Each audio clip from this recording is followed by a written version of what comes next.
Front National, En Marche, reste la gauche. C'est le dernier temps de débat. Lénaïque Bredoux de Mediapart m'a rejoint, qui suit tout cela. Et nous sommes avec Fabien Escalona, qui également est chercheur, politiste, a suivi tout cela à Mediapart en nous rejoignant, en nous apportant cette compétence dans le bain journalistique. Toujours avec Frédéric Savicki, spécialiste du Parti socialiste, qui était là au début de ce live. Et avec vous, Ludivine Bantigny, vous êtes, historienne, enseignez à Panthéon-Sorbonne. Non, je me suis trompé, alors ce n'est plus... À Rouen maintenant. C'est alors plus modeste. c'est bon. Mais alors c'est très bien pourquoi aussi, la Normandie. C'est très bien. Il y a pas de. C'est vous.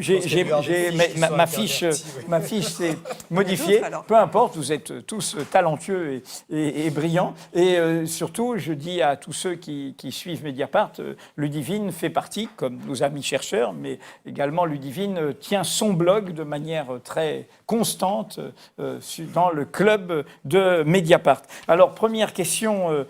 À vous trois, au fond, une gauche effacée dès le premier tour, son affaiblissement historique, une gauche, au fond, qui n'a jamais été aussi minoritaire, aussi divisée, aussi fragile. Alors, avant de savoir comment la faire sortir peut-être de cette situation, d'abord les causes, peut-être Ludivine, pourquoi cet état de la gauche ? Je pense qu'il faut d'abord revenir sur la définition de la gauche. Je dirais qu'il y a 3 critères pour définir la gauche, et qui sont évidemment complémentaires. Le premier, c'est que pour la gauche, on n'accepte pas le monde tel qu'il va, on n'accepte pas le monde tel qu'il est, le c'est comme ça, la naturalisation du social. Voilà, et de ce point de vue, on est très loin d'une Laurence Parisot dont on parle à propos du futur gouvernement peut-être, qui nous disait l'amour est précaire, la vie est précaire, pourquoi le travail ne serait pas précaire. Ça, c'est le premier critère. Le deuxième critère, c'est que la gauche, elle est du côté des victimes de l'ordre social qu'elle combat. Que ce soit les salariés, les travailleurs en général, les travailleuses, qu'ils soient précaires, chômeurs, les étrangers, les femmes.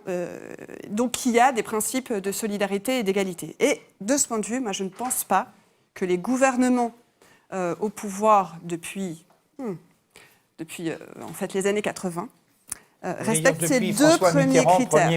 Oui, et on pourra y revenir plus précisément quant à l'héritage d'Emmanuel Macron du côté de Delors, du côté de Fabius. Et le 3e critère, c'est la position de ces gauches, et là il y a un pluriel en effet, par rapport au capital, par rapport à un système socio-économique, un dispositif qui est fondé sur l'exploitation, l'accumulation du profit, qui est fondée sur un rapport particulièrement violent et inégalitaire. Et de ce point de vue, il y a en effet 2 façons de se positionner face au capital. C'est soit d'estimer qu'il faut, tout en acceptant son règne, il faut limiter son périmètre d'existence. Donc considérer qu'avec des réformes, avec une politique, disons, keynésienne ou néo-keynésienne, avec une politique de la demande très classique, on peut, en effet, limiter ce périmètre, ce champ du capital. Et puis, il y a un courant qui se veut plus clairement anticapitaliste et qui estime qu'il faut changer complètement nos modes d'existence et sortir de cette logique qui est assignée et subordonnée au capital. Ça, je pense que c'est fondamental et que, de ce point de vue, encore une fois, on est très, très loin. S'agissant des 3 critères, on est très très loin d'avoir des gouvernements. Moi, je ne pense pas qu'il faille continuer à parler de gauche à propos du Parti socialiste et de toutes les politiques qui ont été menées jusqu'à présent. Je ne pense pas non plus qu'il faille continuer de parler, comme on a beaucoup entendu l'évoquer pendant la campagne, de social-démocratie s'agissant du Parti socialiste, ou alors les mots n'ont plus de sens du point de vue historique. J'essaie d'être historienne, mais on n'a pas besoin de l'être par profession pour savoir que la social-démocratie, que ce soit au XIXe siècle et jusqu'à encore les 40 premières années du XXe siècle, c'était justement un courant qui était frontalement opposé au capitalisme. qui était, alors avec, encore une fois, différentes voies possibles, mais qui visaient à en finir avec ce système. À partir des années 60 jusqu'aux années 80, notamment dans les pays scandinaves, mais pas uniquement, la social-démocratie a changé de sens. La social-démocratie a globalement accepté l'économie de marché, supposément économie sociale de marché, avec l'idée d'un État-providence qui régulerait les effets agressif et violent du capital. Et la troisième phase, on est en train de la vivre, c'est clairement Terra Nova, l'un des think tanks les plus importants du Parti socialiste, qui le dit, noir sur blanc, qui dit cet État-providence n'est absolument plus compatible avec le nouveau monde ultra compétitif, concurrentiel que nous vivons. Et donc, cette solution n'est plus jouable, n'est plus valable. Et c'est ce qui nous explique que tous les ralliements actuels à Emmanuel Macron du côté du Parti socialiste, parce que ça fait bien longtemps qu'on a entériné, et là je rejoins tout à fait ce qu'a dit Gilles Richard tout à l'heure, ce sont des politiques néolibérales sur lesquelles il faudra revenir, j'espère, au cours de ce débat, pour bien caractériser ce qu'est Emmanuel Macron, et également tous ceux et toutes celles qui le suivent au Parti socialiste, et dans cette forme de grande coalition en fait, qu'il va former avec tous ceux et toutes celles qui sont déjà en train d'aller manger à sa soupe. Continuons ce premier tour. Le Parti socialiste n'est plus la gauche. Fabien Escalona, d'accord, pas d'accord ? C'est ce que je viens d'entendre. Oui, non, mais alors moi, je continue à parler de social-démocratie pour les partis qui s'appellent social-démocrates. Je traite surtout des organisations. Après, vous savez qu'on peut avoir une définition plus substantielle. Après tout, Lénine se déclarait social-démocrate en 1914. Effectivement, on est très loin de ce qu'il préconisait. Mais vous avez raison de partir sur le temps long, parce qu'après tout, il y a une social-démocratie qui a quand même bien marché, y compris celle qui était réformiste jusqu'aux années 70, et qui avait réussi, avec beaucoup d'autres forces de gouvernement, elle n'était pas la seule, à intégrer civiquement, politiquement, socialement, les masses, comme on disait, dans l'État-nation qui lui-même était intriqué dans un ordre global qui était celui de l'après-guerre. Bon. Tout ça a bougé depuis les années 80, ça s'est accéléré depuis la crise de 2008, et le problème qu'on a, pour rebondir sur les propos de Ludivine Bantini, c'est que, effectivement, l'espace où on a cette régulation entre les attentes, les revendications démocratiques et sociales et la prospérité de ce capitalisme, ou en tout cas de ceux qui en sont les élites, eh bien cet espace de conciliation entre ces intérêts-là, c'est de plus en plus réduit. Et donc, effectivement, il y a de plus en plus de violence contre les corps sociaux. Donc, si vous voulez, les élites social-démocrates des partis sociaux-démocrates existants, comme d'ailleurs les élites des partis de droite, se retrouvent avec cette contradiction à gérer, et ça donne des désaffections électorales plus ou moins massives selon les pays qui s'accélèrent depuis 2008. Je crois que le quinquennat de François Hollande s'inscrit dans cette grande tendance européenne, et je rajoute, pour terminer, le fait qu'il y a eu effectivement si j'ose dire, une qualité supérieure dans ce désastre du quinquennat, c'est effectivement l'année 2016, si je ne me trompe pas, où on a deux choses importantes, qui pour moi représentent, c'est pas les cassures, mais en tout cas c'est les cassures ultimes. On l'a beaucoup documenté, on en a beaucoup déjà discuté ici, mais c'est l'histoire de la loi travail et le projet de déchéance de la nationalité, puisque d'un côté, les socialistes font ce qu'ils n'avaient jamais osé faire, c'est-à-dire qu'ils faisaient des réformes néolibérales sur différents champs, la finance, le marché des biens, etc. Mais globalement, le marché du travail, on était très prudent. Là, on quitte cette prudence et on touche au cœur quand même du compromis social français qui, bon an, mal an, tenait plus ou moins. Et deuxièmement, déchéance de nationalité, où là, on s'attaque à l'universalisme, c'est-à-dire ce qui faisait encore que le PS et la gauche pouvaient attester de leurs différences par rapport au bloc de droite réactionnaire, FN, et la droite, là où l'avait entraîné Sarkozy. De rupture, pour reprendre cette vieille formule social-démocratie, l'une sur le terrain social, l'autre sur le terrain des principes démocratiques. Oui. Voilà, alors ça c'est vrai pour le PS en l'occurrence, et j'ajoute une petite chose très courte, mais quand même parce que à force d'être habitué à commenter le désastre, un petit élément peut-être optimiste pour les gauches, c'est que quand même ce qu'on voit dans ces élections, c'est qu'il y a encore une gauche qui existe dans ce pays. C'est-à-dire que quand on a 25% avec Hamon Mélenchon sur une ligne assez claire de transition écologique, de sortie de l'austérité, de progression des libertés individuelles, c'est quand même pas rien. Il y a toute une partie de l'électorat Macron qui en fait vient de l'électorat de gauche de 2012 qui avec un mélange de vote tactique et de conviction s'est porté sur Macron, mais on a quand même quelque chose qui existe qui existe électoralement et qui n'est peut-être pas voué à finir dans les poubelles de l'histoire, si tant est qu'il soit un peu unitaire et intelligent et créatif. Dernier pour le tour de table, Frédéric Savicki, spécialiste du Parti socialiste, et après Léna prend le relais. Alors, je pense que si on veut être clair, il faut non seulement définir ce qu'est la gauche, ce que sont les gauches, mais il faut aussi distinguer ce que sont les idées, les doctrines, les croyances, telles qu'elles sont à la fois permanentes, mais aussi telles qu'elles changent.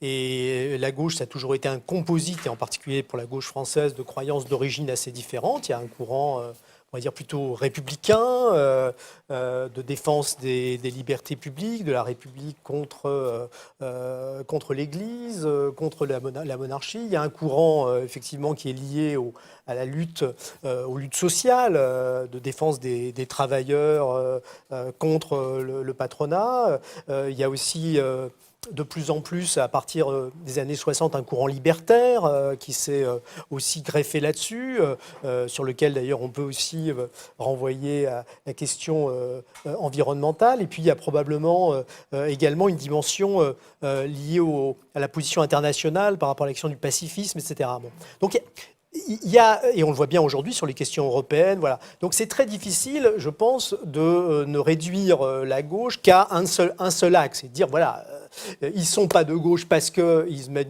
une politique néolibérale sur le plan économique. Bon, ils sont peut-être pas de gauche non plus parce que sur les questions effectivement sociétales, sur les questions de solidarité internationale, d'accueil des réfugiés, sur le plan des enjeux environnementaux, sur le plan de la démocratie, de la défense des valeurs démocratiques, ils ont aussi échoué.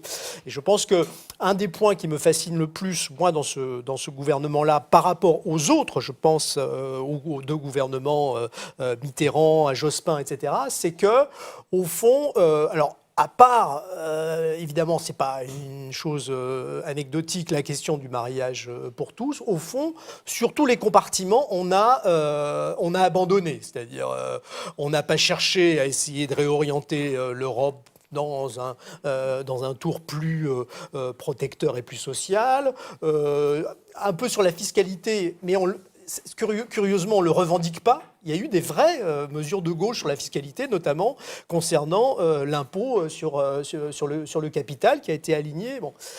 Sur l'environnement, bon, il y a eu évidemment le succès, on pourrait dire, diplomatique qu'a été le sommet de la COP21. Mais pour le reste, bon, on sait ce qu'il en a été du nucléaire, on sait ce qu'il en a été de Notre-Dame-des-Landes.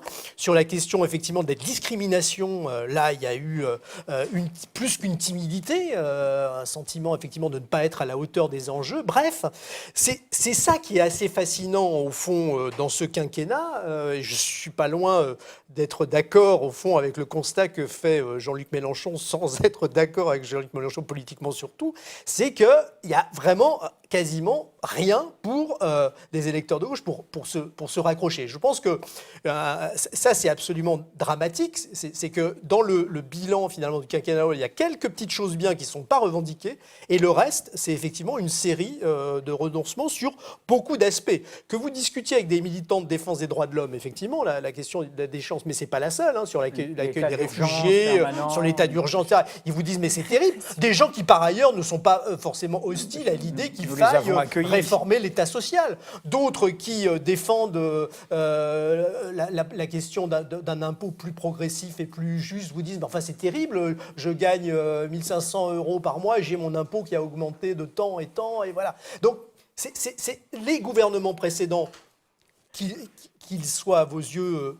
pas vraiment de gauche, c'est une chose, mais ils avaient au moins, je veux dire, on peut citer évidemment la question de la réduction du temps de travail, de la CMU, de la CSG sous Rocard, qui était quand même une autre manière de concevoir le financement de la protection sociale. Je ne reviens pas sur les grandes réformes, mais il y avait quand même un certain nombre d'éléments de progrès, de marqueurs, qui permettaient effectivement aux électeurs, au moment de voter, de se dire, bon, effectivement, ils ont lâché sur la sidérurgie, c'est dégueulasse, bon, mais au moins sur l'école, ils ont créé le bac pro, ils ont mis des places à l'université, ils ont maintenu l'université quasi gratuite. Bon, voilà. Donc là, on a l'impression effectivement que c'est, on pourrait dire, un renoncement général. Donc ça, c'est un point important. Alors, juste un point sur lequel je pense ce qui a été dit est très juste, c'est que ne pas être franco-centré, bien voir que les problèmes de la social-démocratie ou du socialisme démocratique ou du social-libéralisme, etc., sont des problèmes qui sont communs à quasiment tous les pays européens.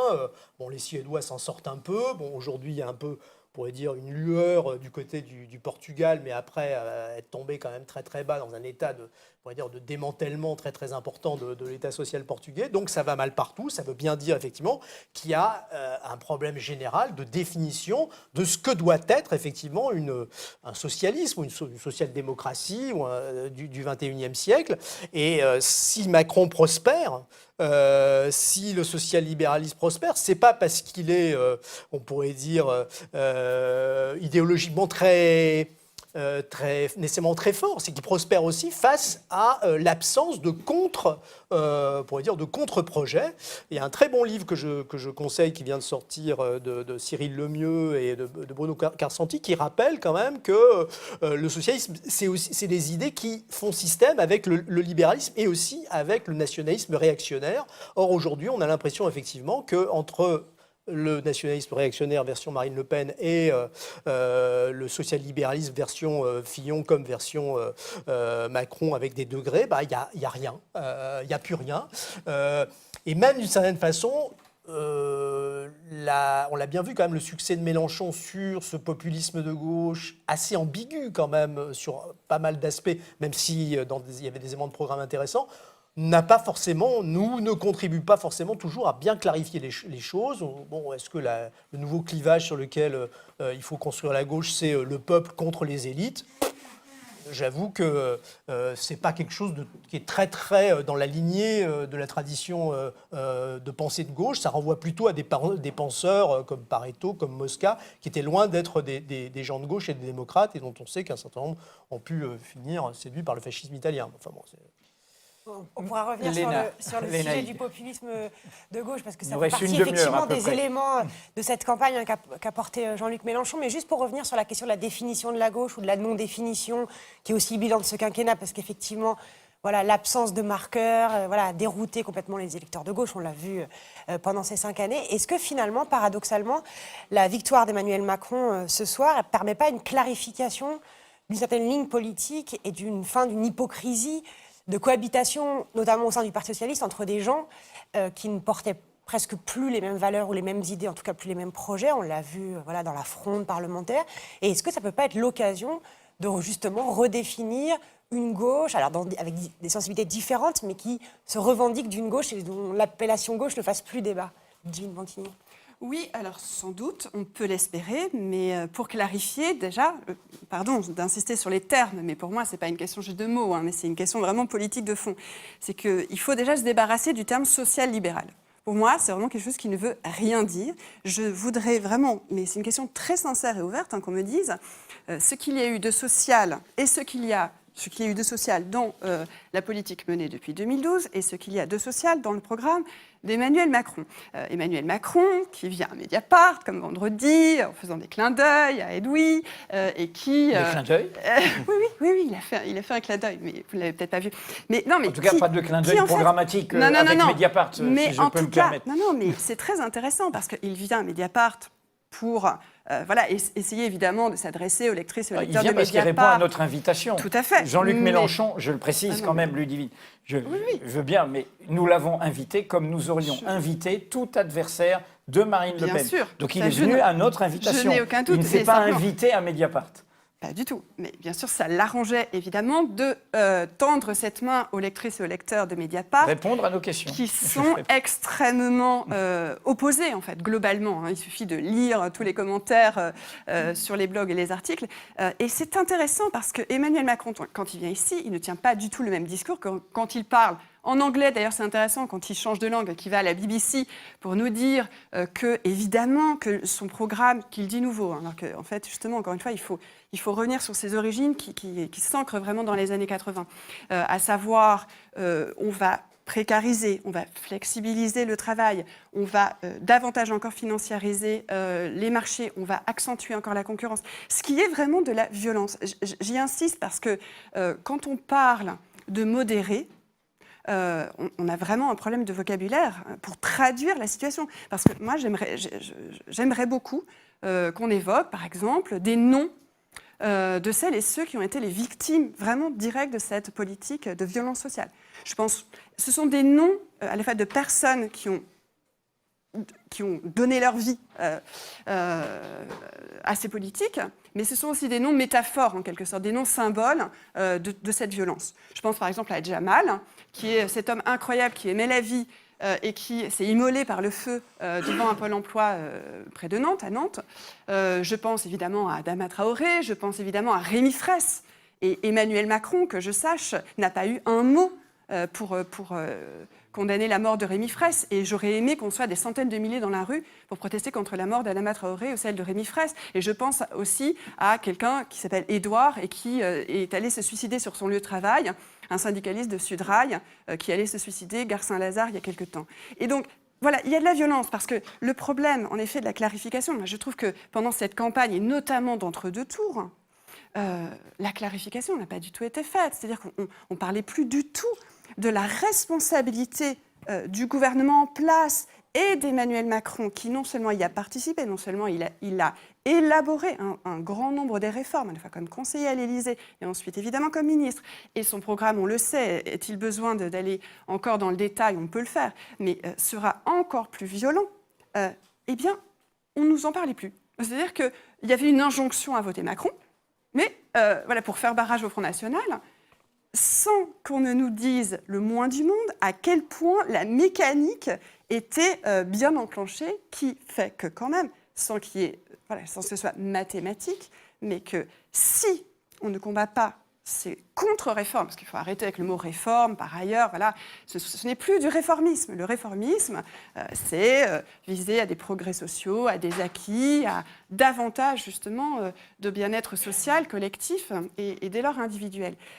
Ces contre-réformes qui tuent, qui plongent dans le désespoir social, enfin, je veux dire, ce ne sont pas des mots, ce ne sont pas des statistiques. M. Macron, il a une vision tout à fait comptable du monde, et il a une vision financière. Et donc, celles et ceux qui ont insisté sur son ancien métier de banquier, ce n'était pas du tout pour le stigmatiser particulièrement, c'est quant à sa vision. C'est-à-dire que c'est quelqu'un qui, en effet, n'a aucun scrupule éthique à gagner des millions lorsqu'il participe à une fusion-acquisition, quand des gens, excusez-moi d'être aussi banal et en même temps c'est tragique, quand des gens meurent dans la rue, n'ont plus de quoi nourrir leurs enfants, renoncent à se soigner, etc. Enfin, je veux dire, c'est ça qu'il faut dire. Et tant qu'on ne dira pas ça, alors on pourra nous faire toutes les injonctions du monde en une de toute la presse pour combattre le Front National. On ne combat pas. Ce sont des mots, c'est du vent et c'est du papier. Tant qu'on ne combat pas ça frontalement, en se débarrassant, se délestant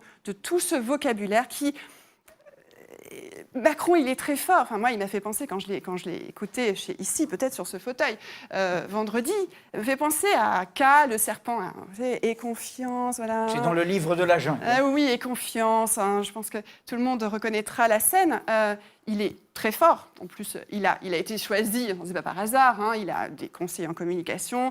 On a parlé d'ailleurs ici même de ses yeux azur, etc. Évidemment il sait très bien louvoyer. Hein. Il sait très bien parler ici à Mediapart d'une manière et parler à Causeur, comme ça a été rappelé d'ailleurs vendredi, ou à la BBC d'une autre manière. Mais donc, il faut être très très clair sur ce que représente Macron et être extrêmement concret, tout comme il faut être extrêmement concret, bien sûr, sur le Front National, non seulement, et c'est évident, mais sur la dimension extrêmement xénophobe et violente de ce parti, qui cherche à diviser, à nous diviser, à diviser les plus démunis, à diviser tous ceux qui n'ont aucun intérêt à ce système, mais qui, en outre, protège ce système.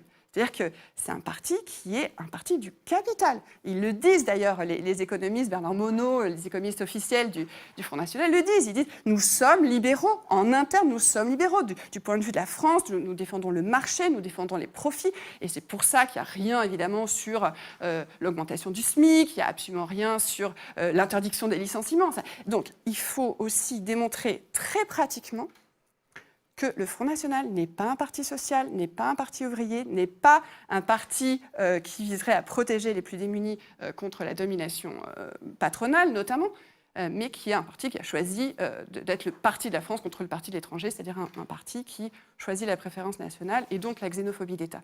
Bon, et puis ensuite, mais j'espère qu'on aura le temps d'y revenir, il faut aussi des projets vraiment alternatifs pour la gauche, si tant est qu'on l'appelle comme ça. Moi, j'aime bien parler de l'idée d'une mouvance qui serait vraiment profondément anticapitaliste, qui choisisse la réforme, qui choisisse une voie plus radicale et qu'on entend aujourd'hui de plus en plus. Et juste, je vais terminer là-dessus, c'est que par rapport à celles et ceux qui ont vécu les années 80 de plein fouet, et on n'avait plus le droit de parler de capitalisme. On n'avait plus le droit. C'était le mot tabou. Voilà.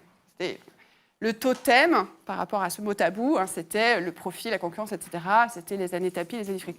Aujourd'hui, on a cette chance que, de nouveau, on peut interroger la pertinence d'un tel système qui nous écrase et qui détruit notre environnement. Voilà. On peut l'interroger et on peut penser d'autres formes d'existence. Et non seulement les penser, mais certains les pratiques, dont Rémi Fraisse, à qui ça a coûté la vie. Donc je pense que c'est tout ça, vraiment. Il faut être absolument précis et se donner la chance de penser et de proposer d'autres pratiques radicalement différentes et en finir avec le Parti socialiste. Enfin, tout ça, c'est terminé. Ça fait du bien, au moins. Bon, on va voir, continuons, si c'est vraiment terminé. Fabien Escalona, justement, est-ce que le Parti socialiste est terminé avec cette élection où son représentant officiel, Benoît Hamon, a fait 6%, à peine plus que Gaston Defferre en 1969, où c'était déjà le record historique avec 5% des voix. Est-ce que, dans cette recomposition, avec les chances ou les impasses que pointait Ludivine Bantigny, est-ce que le Parti socialiste a sa place ou est-ce que c'est terminé, comme a dit son premier secrétaire, Jean-Christophe Cambadélis ? Je veux dire, la différence quand même avec 69, c'est que juste avant, il y avait eu des législatives et la SFIO avait gardé son groupe parlementaire. Donc c'était pas génial, mais il y avait un groupe parlementaire qui existait et à partir duquel il a été possible de refonder quelque chose. Bon, ça a été les années Mitterrand. Là, la question, on l'a devant nous. Le juge de paix, in fine, on en parlait, voilà, ça va être les législatives qui arrivent le mois prochain. Bon, moi, je ne sais pas ce qu'il en adviendra, mais d'ores et déjà, on voit bien qu'ils sont quand même coincés avec le score qu'ils ont fait, entre la dynamique des Insoumis, entre l'attraction d'En Marche, en particulier pour tous ceux qui, effectivement, n'ont pas trop de soucis programmatiques pour le rejoindre, à supposer qu'on veuille d'eux. C'est une autre question. Mais effectivement, moi, je suis, pour eux, assez pessimiste en tout cas, pour la première fois depuis très longtemps, la survie de ce parti est en jeu. Et de ce point de vue-là, on parlait du bilan Hollande. C'est quand même le parti de Jaurès, à l'issue du quinquennat Hollande, et je veux dire, est menacé quand même dans son existence même. Son bilan, ça aura été la destruction du Parti socialiste. Peut-être, oui. Alors après, peut-être que c'est une longue destruction, c'est ce qu'expliquait Ludivine Bantigny, mais sur le plan organisationnel et appareil d'élus, ce sera peut-être le cas. Vous êtes d'accord avec ça, Frédéric Savitier ? Non, je ne suis pas d'accord avec ça, mais je n'en sais rien. Mais disons que c'est pas. Disons que c'est pas l'hypothèse vers laquelle je pencherais automatiquement. D'abord, il faut quand même rappeler que, évidemment, quand on dit le Parti socialiste a 100 ans, c'est pas le même parti. Il a changé, il a été confronté à de nombreuses scissions, à commencer en 1920. Création du Parti communiste. En 1933, il y a eu une scission néo-socialiste qui ressemblait assez à ce qui est en train de se passer. Marcel Déat, qui a fini dans la collaboration. Mais c'était des modernistes. Mais disons qu'au moment où il le fait, qu'est-ce que c'est le courant néo-socialiste ? C'est des gens qui sont favorables à une alliance avec les radicaux, qui sont le cœur quand même effectivement du système politique républicain et qui effectivement sont sur une vision beaucoup plus nationaliste et étatiste. Et une partie de la CGT d'ailleurs est séduite aussi par ces mêmes idées. Ensuite, ensuite il y a la Libération, le parti se reconstitue tant bien que mal avant de finir, comme on le sait, en 58, en soutenant De Gaulle, après avoir soutenu la guerre d'Algérie, et puis 69. Bon.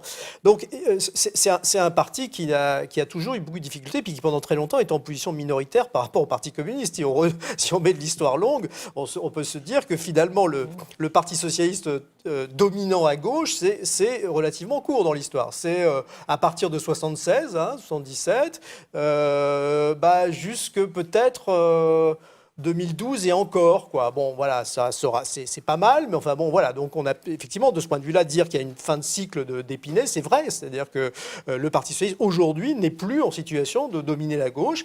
Son aile libérale est en train effectivement de rejoindre le centre droit, et puis son aile gauche peut-être va contribuer à refaire quelque chose. Bon, c'est pas encore très bien. Bon. Alors, sauf qu'il y a quand même des différences. Enfin, pourquoi la SFIO a été résiliente? Pourquoi, quand François Mitterrand crée le PS, c'est quand même sur la base, c'est pas simplement, même si c'est le groupe parlementaire, c'est des élus locaux. C'est-à-dire que même des vieux leaders comme Alain Savary, des gens qui ont milité dans des clubs, qui sont partis, sortis, revenus, etc. Bon, parce que c'est ce que j'explique dans mon livre. Le Parti socialiste, c'est pas qu'un parti, c'est un milieu. Et à la différence du milieu communiste, qui pendant longtemps était très représenté par le parti de manière assez, on va dire, cohésive et pour ne pas dire autoritaire. Tous les dirigeants de la CGT étaient au PC, même si en bas c'était pas le cas. Les associations. Le Parti socialiste a toujours été une nébuleuse, et avec des moments où cette nébuleuse, pour dire, s'égayait ailleurs, et puis à d'autres moments où ça revient. Bon, donc je pense que tant qu'il existe une structure avec des dirigeants, des élus, un capital politique, je suis désolé, mais ça compte. Il y a une autonomie du champ politique, c'est pas rien. Pour exister électoralement, il faut présenter des candidats, il faut mettre de l'argent, il faut être en mesure de négocier avec d'autres partenaires. Et la position de force du Parti aujourd'hui, ça reste celle-là, c'est que, on le voit... c'est que pour l'instant, le mouvement de la France Insoumise, c'est pas un parti très structuré. Ils ont beaucoup de mal avec le Parti communiste. Les Verts ont complètement explosé, ils sont aussi en situation d'être divisés. En Marche, on ne sait pas très bien ce que ça va donner d'un point de vue organisationnel. Pourquoi c'est important les partis malgré tout? Parce qu'il faut des structures qui soient capables de faire que à Montauban comme à Gap ou à Béthune, ça aille à peu près dans le même sens, si vous voulez. Parce que si les socialistes de Montauban font une alliance avec le centre, si ceux de Gap avec les écolos et les autres fricotent avec le Front National, vous voyez bien qu'il n'y a plus de parti. Donc il faut être capable effectivement d'organiser ça. Et le parti, pour l'instant, il a ce capital-là. Mais ils sont parfaitement capables, les dirigeants socialistes actuels, effectivement, de foutre tout en l'air. On peut leur faire confiance pour les raisons que j'indiquais tout à l'heure, c'est-à-dire qu'il y a un effet générationnel de gens qui sont prêts à tout pour dire rester dans le jeu, et y compris à s'aborder le parti dont ils ne voient plus aujourd'hui l'utilité et qu'ils voient surtout comme un obstacle.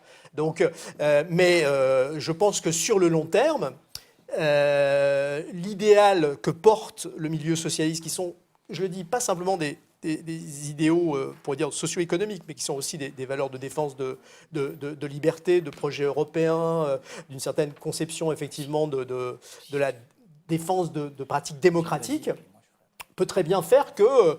il y a un renouvellement générationnel, un renouvellement militant, que ça soit peut-être dans une autre forme d'organisation, mais il y a une plasticité qui fait que ce parti peut aujourd'hui encore rester en quelque sorte au cœur de la gauche française, mais je dirais que le destin appartient aux socialistes et aux électeurs socialistes, et pas qu'aux dirigeants, de faire en sorte que qu'ils ne ratent pas en quelque sorte le coche. Voilà. Léna, et après moi j'aurai une autre question pour vous tous. Allez. Pour prolonger un petit peu ce que vient de dire Frédéric Servicki, est-ce que finalement dans ce résultat électoral et dans la recomposition qui est pour l'instant complètement mouvante et indéfinie de la gauche ou de la social-démocratie, de la gauche radicale, peu importe comment on l'appelle, est-ce que pour vous c'est la social-démocratie en soi, enfin la social-démocratie telle qu'elle s'est construite pendant des années, qui est définitivement morte ou abandonnée, ou est-ce qu'il y a quelque chose, et des cadres et des schémas, même sur la forme parti, qui sont voués à disparaître au fil des années, ou est-ce que dans l'idée notamment qu'on a vu à En Marche ou à la France Insoumise, de mouvements qui se structurent différemment, et de l'idée portée par Jean-Luc Mélenchon du populisme de gauche, nous quelque chose pour vous radicalement nouveau autour duquel va se recomposer le paysage politique? C'est pour vous, Ludwig. Assez rapidement, parce qu'il ne nous reste même pas un quart d'heure. La social-démocratie ne me semble pas morte pour autant. Ce que je disais tout à l'heure, c'est que le Parti socialiste et les gouvernements à la tête duquel il s'est porté ne sont plus sociodémocrates, ni sociolibéraux. Voilà. Ils sont libéraux. La social-démocratie, je pense, j'espère ne pas insulter les militantes et les militants de la France insoumise, qu'elle est désormais portée par ce mouvement. Et Hamon, qu'est-ce que vous en faites des frondeurs et de ceux qui ont gagné la primaire socialiste? Ce ne sont pas des sociodémocrates pour vous? Alors, le problème... Non, mais je dis, puisque vous donnez des étiquettes, qu'est-ce que vous leur donnez des comme étiquettes? Ah non, moi je ne veux pas mettre d'étiquettes. Ils ne sont pas sociodémocrates. On me demande... Oui, mais je vous demande. Ils sont là aussi, dans nos lecteurs. Donc, tout à fait. Alors, je pense qu'il faut distinguer d'ailleurs celles et ceux qui se sont portés vers le vote Hamon et ce que Hamon lui-même a représenté. Parce qu'on pourrait rentrer dans le détail. La primaire socialiste, il la gagne, nettement. D'une part, Hamon a gouverné. Il a été plus de 2 ans au gouvernement et de ce point de vue, et d'ailleurs il était ministre, disons sous-ministre sous la tutelle de Pierre Moscovici, donc pour qui vraiment, on est passé vraiment du côté de la ligne néolibérale. C'est Moscovici qui nous a dit le marché, l'entreprise, etc. ne sont plus ni de gauche ni de droite, etc. Benoît Hamon, et par ailleurs, la mesure phare qu'il porte. Alors là, vous savez très bien qu'il y a des rayonnages, je suis sûre que vous avez des rayonnages entiers de bibliothèques sur la question du revenu universel. On sait que ça peut aussi être un danger pour le système de protection sociale, que en fait c'est pas très éloigné du RSA socle, 528 €, donc on est là, on proposait 600 €, donc voilà, c'est quand même pas la mesure révolutionnaire ses adversaires l'ont traité d'utopiste et de gauchiste, c'était quand même assez délirant, ces caractérisations pour le coup. Moi j'aime pas les étiquettes, mais la question c'est plus en effet le champ politique. Donc la social-démocratie est sans doute aujourd'hui portée par une mouvance, ce qui ne veut pas dire qu'il n'y ait plus de partis, y compris du côté de la France insoumise, parce que je ne suis pas très fine connaisseuse de ce qui s'y passe, mais il me semble que le parti de gauche, il joue aussi son rôle. C'est intéressant, en tout cas, de voir qu'il y a un vrai renouvellement en termes, du moins, de pensée démocratique, parce que je ne pense pas, encore une fois, que même du point de vue de la démocratie, le gouvernement qui a gouverné par ordonnance, par 49.3, est-ce que nous promet aussi Macron dès cet été, ça soit particulièrement démocrate. Fabien Escalona et Frédéric Savicki. Oui, non, moi je ne vais pas revenir sur les affaires de social-démocratie. Sur le côté parti, pour le coup, je pense qu'on sera d'accord. Enfin, moi, une démocratie représentative sans parti, j'ai un peu du mal à voir ce que c'est. Alors, on peut appeler ça mouvement et puis donner un autre nom sur comment ça se structure. Au bout d'un moment, ça ressemble beaucoup à un parti. Mais je reviendrai plutôt sur ce qui a été cité sur le populisme de gauche, parce que c'est un peu ça aussi qu'on a traité dans différents papiers. Moi, je trouve ça intéressant en termes de cap stratégique et de ce que ça pose comme question. Et peut-être je terminerai là-dessus. Pour moi, ça va être, pour le coup, un débat incontournable, en tout cas, dans la gauche ou dans la gauche critique. Parce qu'au fond, il y a 2 diagnostics et 2 propositions stratégiques qui sont faites dans le populisme de gauche aujourd'hui. Il y a un problème de mal-représentation. En fait, les gens ne sont pas bien représentés, etc. Et donc, dans ce cadre-là, l'idée, c'est... effectivement, on trace une frontière claire et nette entre les intérêts, les idées qu'on prétend défendre, et puis les élites qui ont failli. Et c'est très différent de ce que fait le populisme de droite, qui lui trace une frontière avec le différent, l'étranger, et puis les élites à qui on reproche d'être cosmopolites. Bon, et il y a un deuxième diagnostic qui est fait, c'est qu'il y a beaucoup de groupes sociaux et beaucoup de jeunes cohortes d'électeurs pour qui les codes, les références traditionnelles de la gauche ne veulent plus rien dire, et à qui il faut s'adresser de façon beaucoup plus créative. Et ça donne des tas de choses qui ont été essayées par Podemos et d'une certaine façon par Jean-Luc Mélenchon. Bon. Et ces 2 propositions-là, en fait, elles ont plein de risques liés à la personnalisation, liés à quel discours on tient sur les classes sociales, parce que dans les théoriciens du populisme de gauche, tout passe un peu par le discours, on dit où sont passées les classes sociales. Mais pour moi, c'est 2 diagnostics et 2 propositions stratégiques qui vont devenir incontournables, à mon avis, dans l'espace de gauche. Ouais. Frédéric Savicki, tout à l'heure, vous rappeliez que la gauche, avec derrière les gauches, a toujours été diverse, plurielle, et que quand même, l'histoire nous apprend que quand on commence à dire qu'une gauche est propriétaire de la gauche et que les autres ne le sont pas, surtout quand l'extrême droite est là, c'est l'extrême droite qui ramasse la mise. Alors, ma question est la suivante. Par rapport à l'enjeu social que soulevait Ludivine Bantini, est-ce que quand même, nous n'avons pas, comme toujours, il y a des effets de loupe électoraux. Au fond, dans ce désastre de ce quinquennat, dont la politique sociale est celle-là, mais je rappelais que nous avons souvent dit que sous le gouvernement de Jospin, dont Jean-Luc Mélenchon était ministre, c'est là qu'il y a eu le plus grand nombre de privatisations, plus que sous la droite. Donc chacun a son histoire et son parcours. Est-ce que la vraie question, bien sûr qu'il y a la question sociale, et il y a des revendications, des exigences, et il y a des façons de répondre différemment. Mais est-ce que la vraie question n'est pas, encore une fois, ce que nous avons comme le nez au milieu de la figure, la question démocratique, c'est-à-dire la question des institutions ? Est-ce que profondément, ces institutions ne sont pas un jeu totalement désastreux pour la gauche et qui fait que la gauche, au lieu d'être dans un pluralisme exprimé à l'Assemblée nationale, se retrouve elle-même emmenée, soit il y en a un qui ramasse la mise, soit il n'y a personne. Et que l'échec, pour compléter, que l'échec de François Hollande, qui était venu ici, comme Jean-Luc Mélenchon en 2012, c'est justement que sur ce terrain d'ouvrir le jeu démocratique, ce qu'on peut se partager. Il y a des causes sociales derrière l'expression du Front National, mais pour moi, profondément sur la durée, c'est ce piétinement démocratique qui fait qu'il y a cette hypothèque de l'extrême droite. Alors, pour revenir sur cette question démocratique, oui, alors, pour terminer. Si on fait un peu de comparatisme, ça renvoie à ce qu'on disait tout à l'heure, quand même, les gauches en Europe vont mal. C'est-à-dire, alors on peut toujours dire qu'effectivement, en Grèce, Syriza a fini par gagner, mais dans des conditions quand même très, très particulières. Mais donc, indépendamment, pourrait-on dire, du mode de scrutin, indépendamment du cadre institutionnel, les idées, là pour le coup, à l'échelle européenne, comme à l'échelle mondiale, on pourrait dire socialiste, ou antilibérale, ou anticapitaliste, etc., on ne peut pas dire qu'elles aient le vent en poupe. Au contraire, dans les pays d'Europe centrale et orientale, vous avez une montée et un exercice du pouvoir par des partis ouvertement, on pourrait dire, nationalistes, protectionnistes, avec un peu de dimension sociale. Bon, on a vu ce qui s'est passé en Grande-Bretagne avec le Brexit. Donc,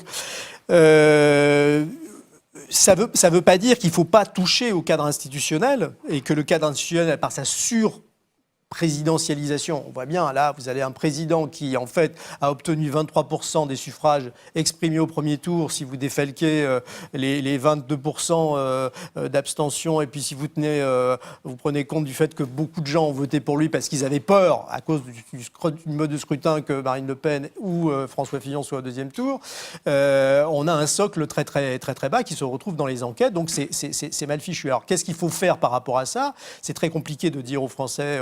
moi je suis pour, mais on revient sur l'élection présidentielle, au suffrage universel. Il faut changer les pouvoirs du président et il faut rétablir effectivement davantage le pouvoir du Parlement, ce qui veut dire effectivement aller plutôt dans le sens d'une démocratie avec un scrutin proportionnel, avec le risque à ce moment-là effectivement qu'on se retrouve dans des situations, il faut accepter à l'allemande, vous n'avez pas de majorité et puis vous avez des coalitions centristes qui dominent.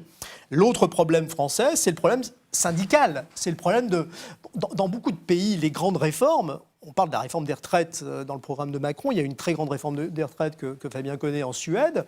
C'est une réforme qui a pris 10 ans à être mise en place. Alors on peut tout à fait critiquer cette réforme d'un point de vue des valeurs, mais enfin, ça a été négocié très très âprement par les organisations syndicales très puissantes qui, voilà, donc on n'a pas ça en France. Et donc du coup, il faut quand même se rappeler, là, le poids de l'histoire, c'est le poids de l'étatisme français, de la faiblesse des corps intermédiaires. Même il y a des grandes fédérations associatives, mais elles vont mal aujourd'hui. La capacité de mobilisation de ces fédérations, on l'a vu par exemple pour défendre les droits de l'homme, il y a eu des mobilisations. Enfin, la Ligue des droits de l'homme en France, c'est très respectable, mais c'est 10 000 militants, quoi, prêts à se démener, mais c'est pas assez. Donc, on a effectivement tout un ensemble de problèmes qui découlent de ce présidentialisme qu'on retrouve aussi au niveau municipal. L'opposition n'a pas de pouvoir dans les collectivités locales. On a créé aujourd'hui des structures intercommunales qui ne sont pas vraiment élues au suffrage universel direct, dans lequel tout fonctionne à l'opacité. Donc on a un problème de culture démocratique profonde qui a tout un certain nombre de conséquences, y compris sur le fait que beaucoup de gens, d'électeurs, attendent tout on pourrait dire, d'une seule élection. Et j'espère que justement, on a un test là, qu'il n'y aura pas 50% de participation à l'élection législative, parce qu'elle est effectivement déterminante. Les Français vont peut-être enfin comprendre que notre système n'est pas un système présidentiel, mais c'est un système parlementaire avec un pouvoir exorbitant accordé au président. Et c'est l'occasion ou jamais, effectivement, de faire jouer les institutions à plein et d'inventer peut-être une forme plus représentative, plus conforme. Très bien. Vous souhaitez ajouter 2 secondes. Je suis d'accord avec Vraiment une petite phrase, parce que c'est vraiment la fin. La seule petite chose, c'est sur la proportionnelle. C'est vrai que la proportionnelle n'a pas toutes les vertus, mais elle peut éviter certains psychodrames. Et là, on voit dans ce qui se prépare autour des alliances, la pression sur les insoumis, le PS, etc. L'avantage d'un système proportionnel, c'est qu'au moins, chacun peut se compter quand même beaucoup plus facilement. Et au Portugal, ça marche parce que les gens se sont comptés. Et ensuite, ils ont été amenés à faire un accord. Chance, ils étaient majoritaires. Mais voilà. Et donc, c'est quand même il me semble que c'est un peu plus sain, ce type de fonctionnement, que ce que Emmanuel Macron s'est engagé, ici même, parmi toutes les choses qu'on a cochées en disant on va surveiller, à accélérer et à aller plus vite qu'il ne pensait sur une réforme avec de la proportionnelle. On va voir ce qu'il en est. Ludivine, vraiment un dernier mot très bref, parce qu'il est l'admis. Mais il y a un nouveau live mercredi, il y a toujours à Mediapart, et il y a les blogs, et il y a le club, et il y a tout ça. Juste un dernier mot. Oui, mais je pense qu'il faut rompre aussi avec le fétichisme électoral. Il y a d'autres expériences. Le politique n'est pas tout entier logé dans les élections. Ça, c'est une chose fondamentale. Et quand on fait un peu d'histoire, quand on prend un peu de recul, je vous conseille un livre très beau de Samuel Hayat qui s'appelle « Quand la République était révolutionnaire », qui parle de la Seconde République, la République de 1848, qui montre bien que l'un des projets, c'était pas une démocratie représentative avec un Parlement qui ne nous représente plus et un président qui nous représente encore moins. Mais c'était une démocratie directe, une démocratie à la base. Et je pense qu'il faut aussi forger ces projets-là qui sont fondamentaux. Merci. Tous ceux qui suivent nos lives ont bien vu que pendant cette campagne, justement, tous ces acteurs de la société, toutes les associations, tous ceux qui font vivre ces causes sont ici à Mediapart et nous l'avons dit. D'ailleurs, notre expression avant le premier tour était « nous, président ». Après le vote, l'après le vote, et l'après le vote se joue dans la société, en effet.